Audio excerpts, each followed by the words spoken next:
there, my name is Lara-Lyn, and I've been making a series of post-COVID recovery videos sharing some tips and tools that have really helped myself and my husband in our recovery journey. And today I'd like to do a video about helping to calm anxiety. So until now, the approach to helping with anxiety has been very much about our thoughts and our thinking. And while that's very useful and certainly a very important component, it simply isn't everything there is to anxiety.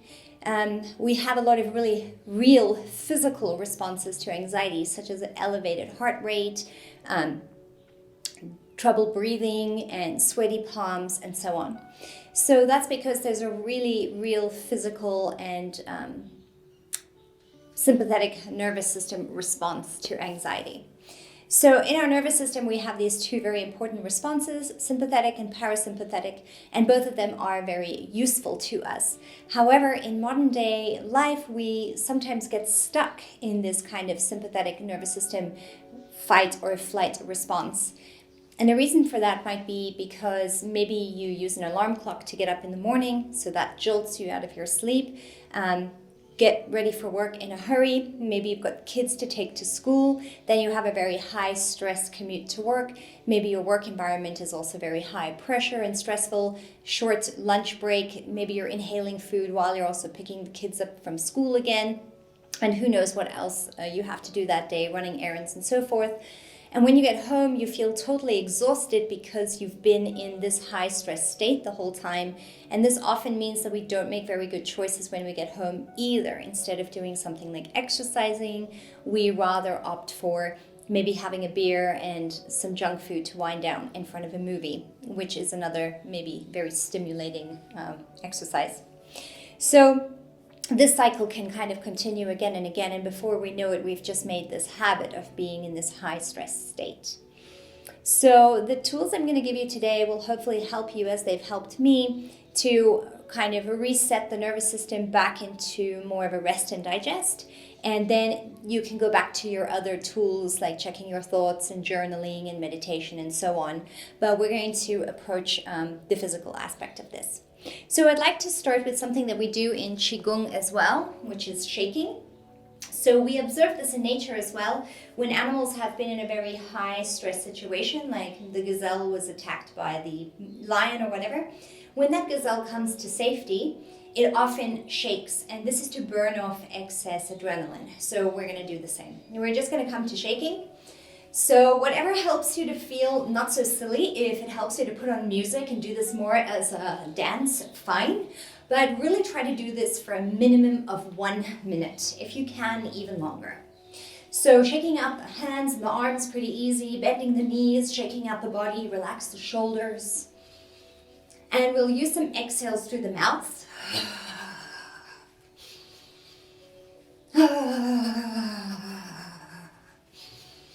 Again, if music helps you to feel a little less silly, go ahead, but really think about this more about burning off excess adrenaline, doing yourself a real favor of also just moving energy around.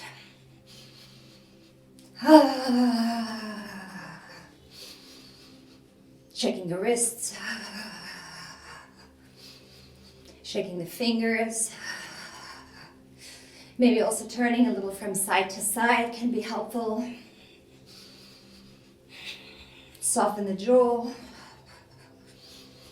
In my own practice, I also like to sort of bounce a little bit into my heels, sending these little tiny shock waves through the body, dropping energy downward into the earth. Exhaling through the mouth and with a little bit of sound can also help us to stimulate the vagus nerve, which originates at the base of the skull and really travels throughout the whole body. And once we stimulate this nerve, it's known to really help to release stress and tension as well, calm the whole body. So I really like to do practices until I actually feel that they're making a difference. I feel a response or a shift in the body. But when you're starting out, it might be good to set a little timeline. So maybe by the duration of a song, or at least 2 minutes. If you really don't have the time, 1 minute.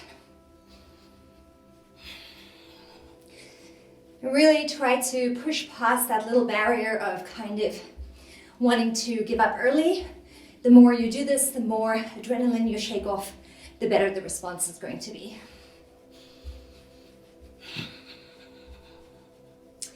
Once you're done, come to complete stillness. So this is by far one of my favorite practices to do.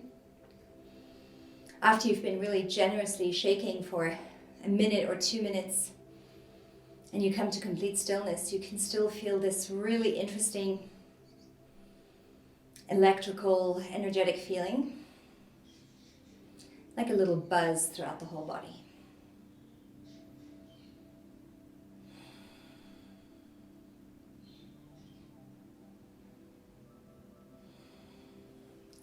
So from here we'll come into breath work, or just some really good breathing. You can sit on the floor or on a chair or couch, and you can even do this lying down. So I recommend you just take whichever position really works for you, and bring your hands onto your belly and try to send your breaths into your belly. So we have a few different kinds of breaths, and this also signals to our body what's going on around us. When we're really stressed, and you may have noticed if you've ever watched somebody or you've noticed it in yourself, when we're really stressed, we have this tendency to kind of breathe very high into the chest and even around the neck area, and we even kind of tense and tighten. And this is the kind of breathing we would take when we would really need to fight for our lives or run away. When we have really hard work to do, like when we need to lift something really heavy or we're going to climb a mountain, we tend to breathe a little bit more into the ribs, out to the sides. And then when we're resting and digesting, and when we're fully relaxed and calm, we go into these belly breaths, where we're breathing into the deeper parts of our lungs. In turn, they're pushing down into the diaphragm and pushing down into the organs in the belly, really like inflating a balloon. So I work a lot with Thai massage clients and often ask them to partake in this kind of belly breathing if I notice that their breath is very shallow and kind of stressful. And for some people, it takes a little bit of time for them to really get into this kind of expanding and stretching of the belly. So if it feels like it's not coming totally naturally to you right in the beginning, that's okay. Just spend time really trying to imagine your belly is a balloon and you're really trying to blow up the balloon. Stretch the belly as much as you can.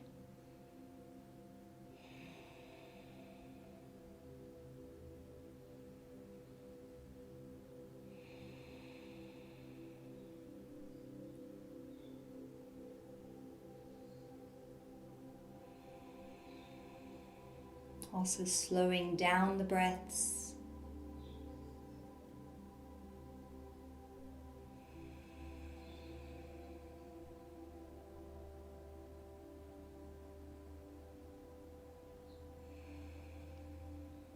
Excellent.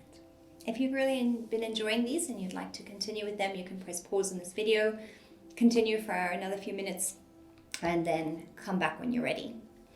So from here, I'd like to give just a couple of really basic neck and eye movements that can also really help to sort of reset the nervous system. So we'll start by just turning our head over to the side. So I'm looking over the left shoulder and just noting how that feels, whether it feels stretchy on the outside or pinchy on the inside. Back to center and over to the other side. Again, we're just noting the way things feel. And coming back to center. And then we'll do the same by taking the ear to the shoulder. And over to the other side. And back to center. So now we'll repeat those exercises. We'll look over the left shoulder and then take the eyes into the corner of the socket as though you're trying to look behind you. Hold for 10 seconds.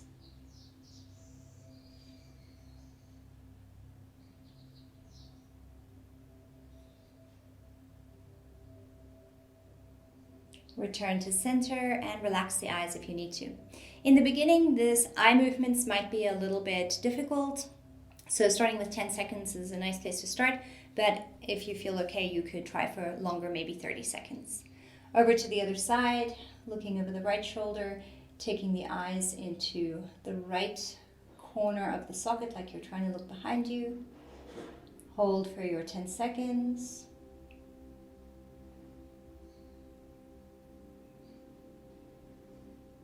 And relax back to center. So we're going to do the same with the ear to the shoulder. So taking your left ear towards your left shoulder. We'll add our left hand just gently weighing down the head, very, very gently. And then the other arm extend out to a 45-degree angle and gentle stretch. And again, we're going to take the eyes to the top corner of the socket as though you're trying to look up to the ceiling.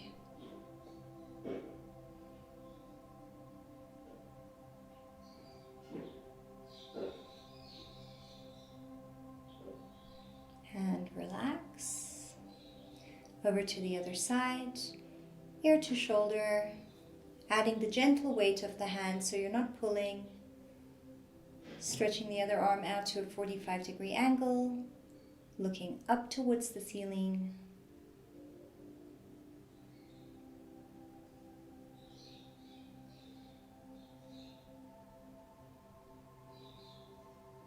And gently relax. So lastly, I'd like to take you through some very gentle movements for your spine as well. So we'll come to lying down on the belly with the elbows supporting the chest. This is a very nice way to return a little bit of natural lordosis or curvature to the spine, especially if you spend many hours of the day sitting. Try to keep the chest lifted and pulling forward. If the feeling is very intense in your lower back, you can either squeeze your glutes or you can even take the elbows a little further forward just to reduce that curvature. Then we'll tuck the chin towards the chest, stretch out the back of the neck, and even think about lifting the back of the head towards the ceiling. Maybe still trying to do those deep belly breaths, albeit slightly more challenging in this position.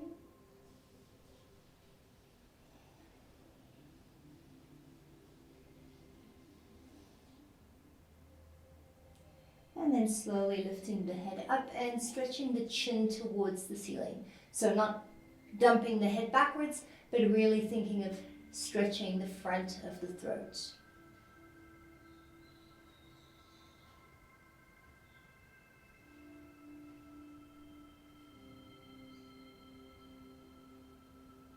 And relax.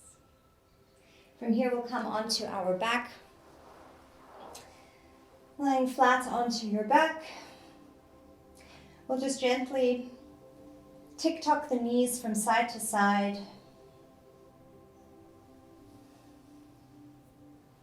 I like to bring my arms out into the cactus position, opening the chest a little bit too. And then for the last breaths, you can just hold that movement, take the head in the opposite direction of the knees.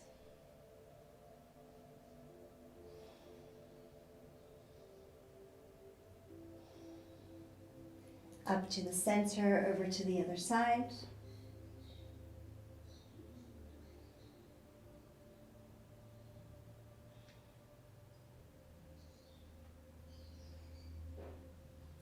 And back to the center. All right, that's it. I hope that these little tools really help you if you're feeling really anxious or you just feel a little overwhelmed with emotions at the moment. I'd also say don't underestimate the power of a good cry or a good laugh. These are all the body's natural ways of releasing things. You'll notice after a good cry as well, you'll feel really nice and empty and a little bit better equipped to deal with whatever is going on. So please feel free to go to my channel, check out the other videos that I made for COVID recovery. I started really with some very gentle stuff to just help you breathe a little bit easier, some stuff that you could do from your bed to alleviate tightness in the body from bed rest, and then starting to help you to slowly build up a little bit more of a movement practice. So please go ahead and subscribe, check out some of the other videos, and I'll see you in the next one. Namaste.